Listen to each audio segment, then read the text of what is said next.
Pagbasa mula sa aklat ni Job. Sa gitna ng nag-aalimpuyong bagyo, ganito ang sinabi ng Diyos kay Job. Sino ang humarang sa agos ng dagat nang mula sa kalaliman ito'y sumambulat?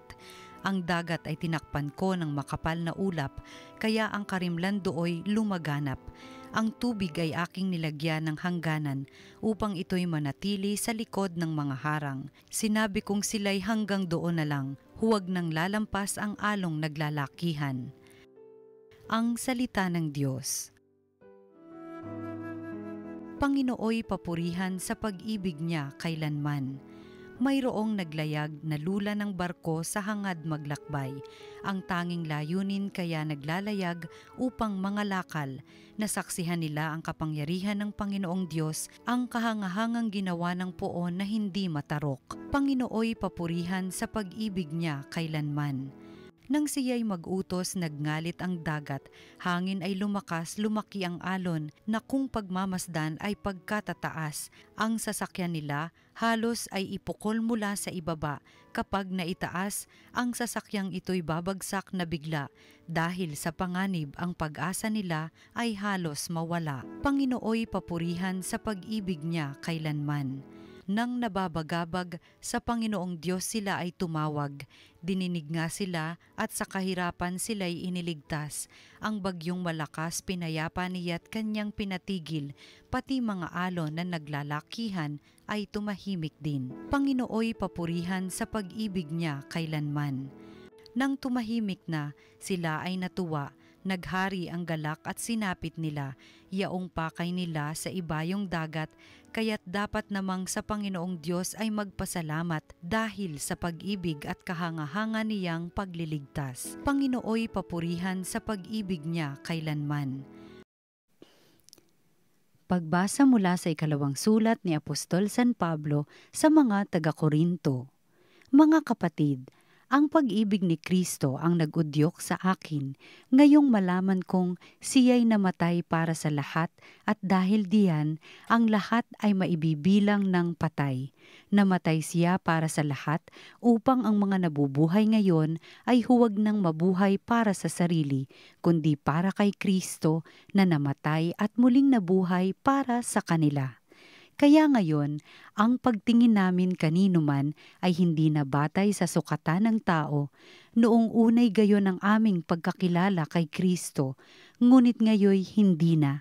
Kaya't ang sinumang nakipag-isa kay Kristo ay isa ng bagong nilalang. Wala na ang dating pagkatao, siya'y bago na. Ang salita ng Diyos. Salamat sa Diyos. Ang mabuting balita ng Panginoon ayon kay San Marcos. Noong araw na iyon, habang gumagabi, sinabi ni Jesus sa mga alagad niya, "Tumawid tayo sa ibayo," kaya't iniwan nila ang mga tao at sumakay sa bangkang kinalululanan ni Jesus upang itawid siya. May kasabay pa silang ibang mga bangka. Dumating ang malakas na unos, hinampas ng malalaking alon ang bangka. Ano pat halos mapuno ito ng tubig. Si Jesus na may nakahilig sa unan sa may hulihan ng bangka at natutulog. Ginising siya ng mga alagad. "Guro," anila, "di ba ninyo alintana, lulubog na tayo." Bumangon si Jesus at iniutos sa hangin, "Tigil," at sinabi sa dagat, "Tumahimik ka." Tumigil nga ang hangin at tumahimik ang dagat. Pagkatapos, sinabi niya sa mga alagad, "Bakit kayo natatakot? Wala pa ba kayong pananalig?"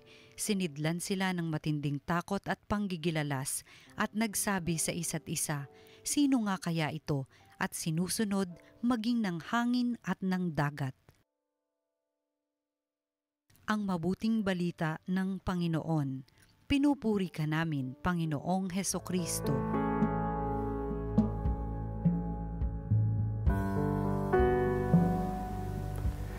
A blessed Sunday morning po sa inyong lahat.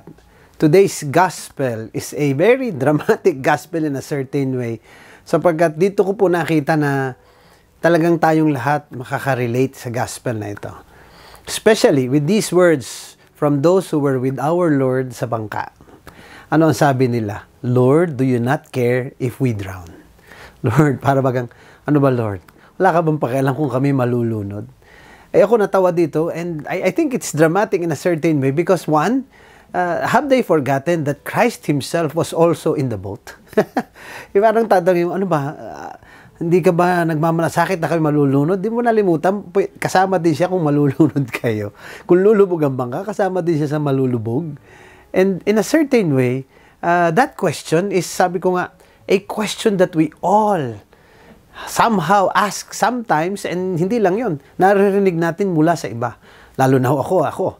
So many times, and especially in the past few years, ang dami ko nang narinig na mga tao na tinatanong ako ang tanong nila, Bishop, hindi kaya si Lord talagang hindi niya tinitingnan yung aming sitwasyon, especially because ang dami nilang pinagdadaanan. And my answer would always be the same. Maaring hindi katulad nung nasa bangkang malulunod din si Lord, but lagi ko sinasabi, one, minsan yung mga pinagdadaanan natin, we do not blame our Lord, and we should not blame Him for that, because sometimes all of these things that happen, malaking bahagi doon is because of our decisions. The decisions that we made, even knowing na maaaring ito maging consequence ng ating decision. Alam niyo mga kapatid, ang hirap nung tayo ang may gawa, tapos sasabihin natin, walang pakialam si Lord. On the other hand, tingnan natin din ito, one of the realities of life in faith is that no matter what we go through, part of what we need to grow in is that trust and confidence that no matter what, God is always there for us. Minsan lang si Lord ang kanyang style, hindi kaagaran Because sometimes we have to go through something so that we may learn how much God is talagang nakabantay din sa atin. Tingnan niyo dito. After na tatanungin nila si Lord naman sabi niya, ano ba kayo? Wala ba kayong pananampalataya? And then He commanded everything, quiet and be still. No? Biglang tumigil ang lahat. And here's now. Binalik ni Lord, ano ba? Hindi niyo ba nakita? O yan And somehow, hindi ba ganito rin dapat yung ating karanasan sa buhay sometimes na ang daming pagkakataon, God has already proven Himself to us in so many ways. Even in moments na hindi naman natin hinihiling. God has already proven He was always and will always be there for us. In moments na we are tried, in moments that we are tested, hindi ba mas lalo dapat? That's our sign of trust and confidence naman in God. Mga kapatid, proven na rin naman If we trust in Him, no matter what happens, we will find Him always there for us.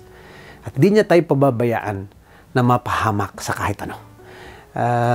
Just a few days back, I talked to one of our seminarians. Ang daming dumada sa kanyang buhay. And he made that realization. Tonto ako na that seminarian shared to me yung kanyang experiences. And his his conclusion basically was simply, I need to trust more in God.